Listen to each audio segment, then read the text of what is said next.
खूबसूरत है ना? पर इस दुनिया में सब अपनी रोज की जिंदगी में बिजी रहते हैं। पर क्या आपने कभी सोचा है कि ये ब्रह्मांड जिसमें आप इतने सालों से रह रहे हो, इसकी शुरुआत कैसे हुई? जितनी घटनाएं हुई है, उसकी शुरुआत कहाँ से हुई? वैज्ञानिकों को ये पता चला कि हमारा ब्रह्मांड चारों ओर से फैल रहा है। ये ब्रह्मांड हर एक सेकंड साइज में बढ़ता जा रहा है। तो ये जानने के लिए कि इस ब्रह्मांड की शुरुआत कैसे हुई, हमें सिर्फ समय को रोकना होगा और पीछे जाना होगा। चलिए थोड़ा पीछे चलते हैं, कुछ ज्यादा ही पीछे।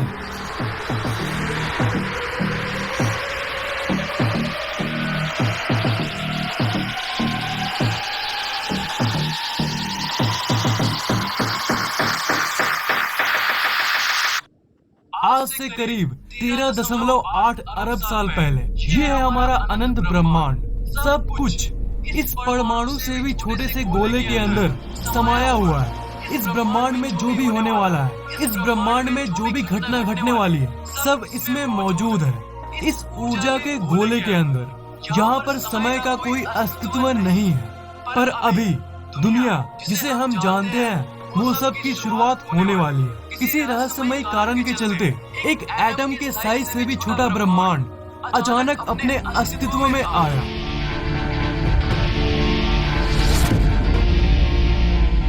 एक सेकंड के करोड़वें हिस्से के अंदर ये ब्रह्मांड अपने अस्तित्व में फैल गया और इसे ही हम कहते हैं द बिग बैंग। इस समय आप जो ब्लास्ट होते हुए देख पा रहे हो, ये सब ऊर्जा है, प्योर एनर्जी। ये ऊर्जा पूरी तरह से फैल गई और इसी समय स्पेस का जन्म हुआ और साथ ही साथ समय अपने अस्तित्व में आया। ये शुद्ध ऊर्जा यानी एनर्जी करोड़ों साल तक फैलती रही और ये ऊर्जा इतने सालों में धीरे धीरे ठंडी होने लगी और इसी ऊर्जा के चलते मैटर का फॉर्मेशन हुआ, अरबों छोटे छोटे सब एटॉमिक पार्टिकल्स के रूप में, जिसे हम एटम कहते हैं। क्वार्क्स, इलेक्ट्रॉन्स, प्रोटॉन्स, न्यूट्रॉन्स, इन सब चीजों का फॉर्मेशन हुआ। असल में दो प्रकार की चीजें बनी थी। आधी थी मैटर, मतलब वो परमाणु और बाकी चीजें जिससे ये दुनिया बनी है, जिससे आप बने हो। और दूसरा ग्रुप था एंटी मैटर, जो मैटर का ऑपोजिट है। और क्योंकि एंटी मैटर मैटर का विपरीत है, इसलिए जब वो आपस में मिलते हैं तब वो एक दूसरे को खत्म कर देते थे। पर फॉर्चुनेटली मैटर एंटी मैटर से थोड़ा ज्यादा था।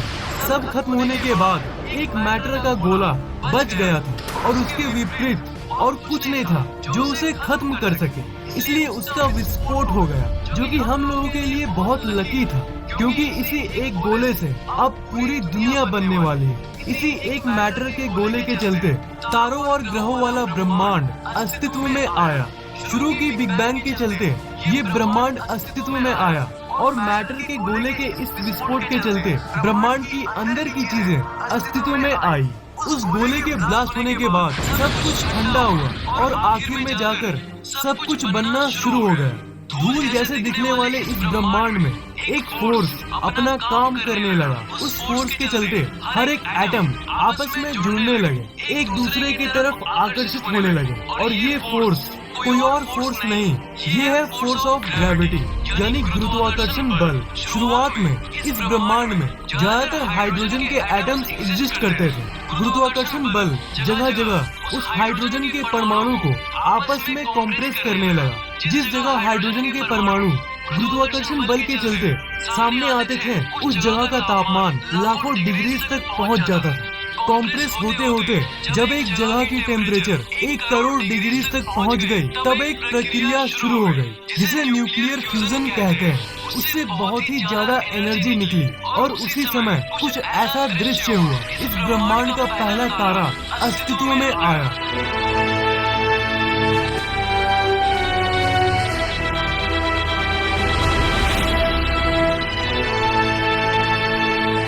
फिर इस तारे को अपना एक दोस्त मिल गया और इसी प्रक्रिया से शुरुआत में 200-300 तारे बने और लाखों साल के अंतराल करोड़ों तारे अस्तित्व में आ गए। जी हाँ, यही वो तारे हैं जो आप रात को आसमान में देखते हो।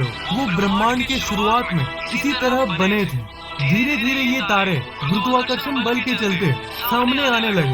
वो आपस में एक ग्रुप में रहने लगे और अरबों तारों का समूह इस ब्रह्मांड में दिखने लगा और अलग अलग शेप और साइज के ग्रुप का फॉर्मेशन हुआ। वो नजारा कुछ ऐसा दिखता है और इन्हें ही कहते हैं गैलेक्सीज।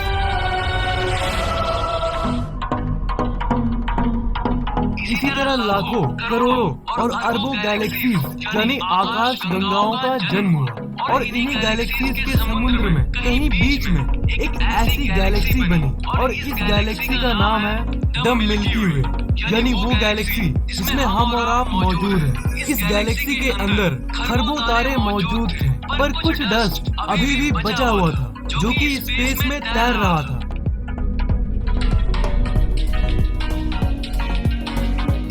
पर हजारों साल के अंतराल में ग्रेविटी अपनी पावर दिखाने लगी। जो डस्ट मौजूद थी वो भी गुरुत्वाकर्षण बल के चलते आपस में सामने आने लगी और इसी परिस्थिति के बीच में बहुत सारे प्लैनेट्स यानी ग्रह बनने लगे। सारे एस्ट्रॉइड जैसे दिखने वाले टुकड़े ग्रेविटी के चलते आपस में मिलने लगे।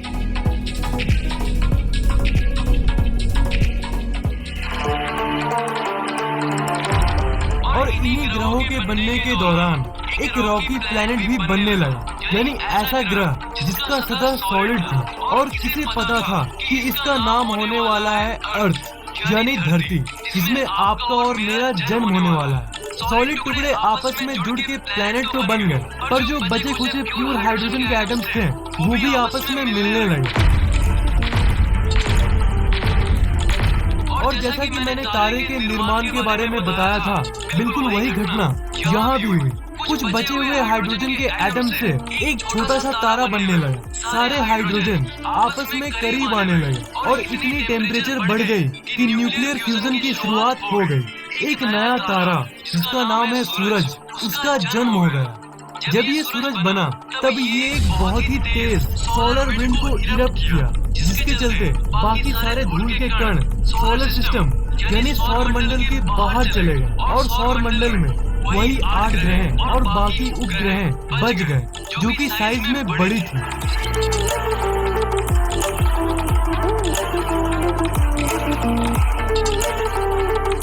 और सौर मंडल वैसा दिखने लगा जैसा वो अभी दिखता है। सोलर सिस्टम की बाहरी तरफ बहुत सारे गैस के प्लैनेट्स बन चुके थे, जैसे जुपिटर यानी बृहस्पति,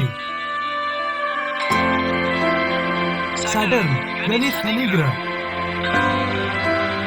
यूरेनस यानी अरुण ग्रह और नेपच्यून यानी वरुण ग्रह।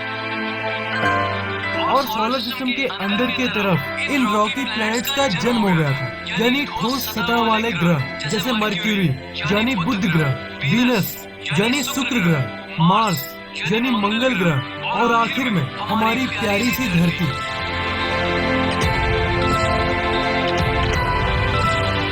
और यही वो धरती है जिसके इतने बड़े सतह पर से एक जगह पर बैठ के आप इस वीडियो को देख रहे हैं। आपके जन्म के पहले इस ब्रह्मांड में इतना कुछ घट चुका है। बिग बैंग से जन्मा वो मैटर और उस मैटर से जन्मा ये तारा और इस तारे के बाद ग्रहों की उत्पत्ति और इसी के चलते आपका जन्म। यही थी आपके और आपके पहले की कहानी। ये वीडियो आपको कैसा लगा नीचे कमेंट जरूर करना, वीडियो को लाइक और शेयर जरूर करना।